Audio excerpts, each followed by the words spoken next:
Today, I would like to provide the American people with an update on the White House transition and our policy plans for the first 100 days. Our transition team is working very smoothly, efficiently, and effectively. Truly great and talented men and women, patriots indeed, are being brought in, and many will soon be a part of our government, helping us to make America great again. My agenda will be based on a simple core principle: putting America first. Whether it's producing steel, building cars, or curing disease, I want the next generation of production and innovation to happen right here on our great homeland, America. And my hope is that the president-elect coming in takes a similarly constructive approach, finding areas where we can cooperate with Russia, where our values and interests align, but that the president-elect also is willing to stand up to Russia where they are deviating from our values and international norms. I don't expect that the president-elect will follow exactly our blueprint or our approach, but my hope is that he does not simply take a realpolitik approach and suggest that, if we just cut some deals with Russia, even if it hurts people, or even if it violates international norms, or even if it leaves smaller countries vulnerable. This is not a game anymore. We are witnessing the construction of a global government through chaos and destruction around the world. Someone behind the scenes wants to create so much chaos that martial law will be established globally, and the US presidential election cancelled. Global elites want to try to create a type of civil unrest in the US to bring the America to its knees, just as they are destabilizing Europe in order to usher in their global agenda. Militarized vehicles with the United Nations logo have been spotted recently throughout the United States, and we continue to see the military equipment moved across the United States, Europe, and Asia. The US military and National Guard reserves has been readied for some sort of action. We saw on the internet so many military convoys and military hardware movement inside the US. This might sound crazy, but there are many people who intuitively feel that something big is going to happen. Multiple civilian sightings of strange planes landing at American Air Force bases, all carrying UN troops and having UN markings, or non-markings at all.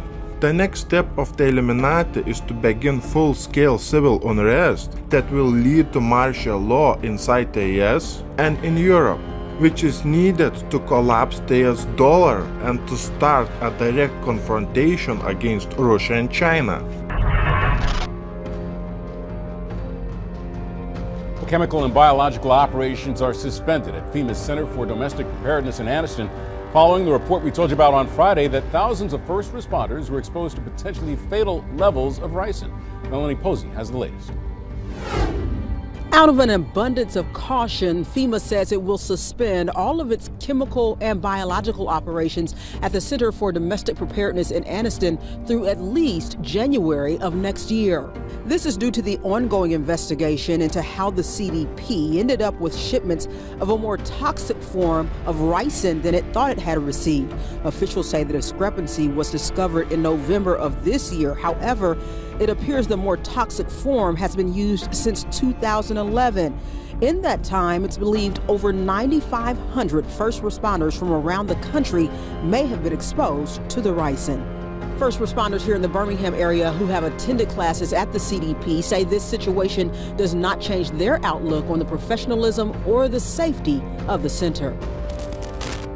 The unclassified information about the drill was causing widespread alarm nationwide, with many analysts suggesting that it may be some sort of exercise practicing to impose martial law on American citizens who fed up with an out-of-control federal government. Local people had uncovered the information regarding the American and foreign troops training in Wyoming, not far from the Colorado border. Those troops were training for urban warfare within the United States. The people who saw this training with their own eyes said that urban warfare is being currently practiced against the American people in a mock town in Wyoming at a military base. People who saw the training, they saw the use of armored vehicles, 50 caliber weapons, and non-combat troops that are being cross-trained for urban warfare. Since Trump is taking over the US presidential office very soon,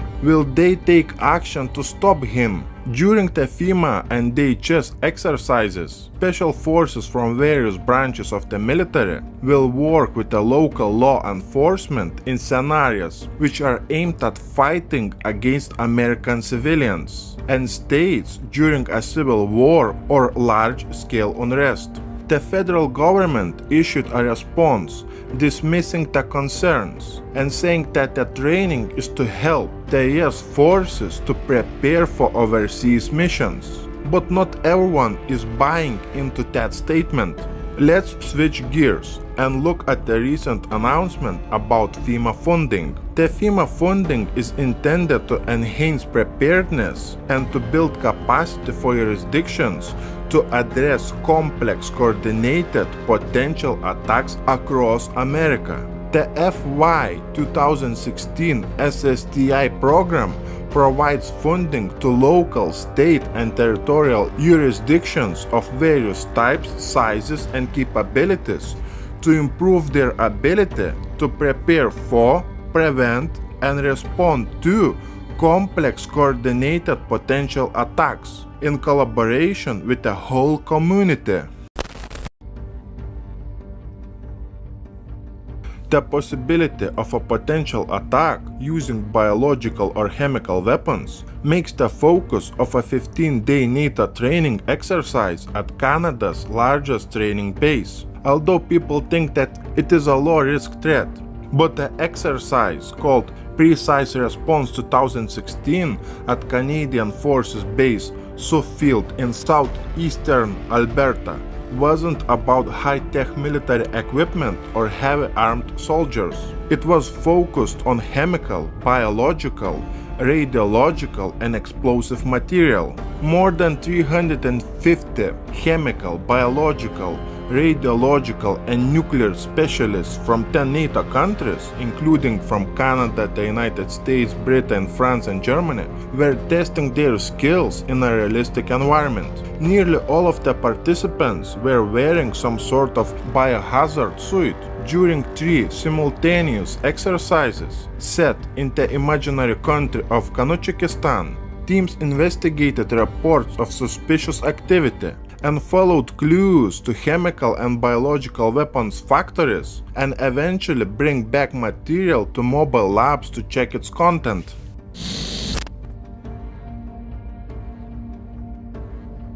Following the United States announcement for support, a set of principles that gives a green light for UN, United Nations military troops may soon officially be on the streets of the United States of America. Peacekeeping troops and police to use force to protect American citizens in armed conflicts.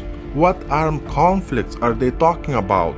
US Ambassador Samantha Power told attendees at an important UN meeting that the United States was proud and humbled to be included in the new agenda and promised to follow by the 18 pledges. The arrival of the United Nations requires federalization of police in order to set a global standard of law of enforcement. More federalization of local police, collaborated with the arrival of the United Nations military, could mean big trouble for liberty and freedom in America. We saw so many videos on the internet documenting the slow-moving invasion of the United Nations military vehicles. The UN military vehicles have been spotted in multiple US cities. The white trucks equipped with large off-road tires were seen being transported inside the United States of America. Those white trucks appear to be pit bull SWAT truck models. This is not the first time American politicians have attempted to sell their citizens to the powers of the United Nations. The UN's first attempt to capture America was in 1951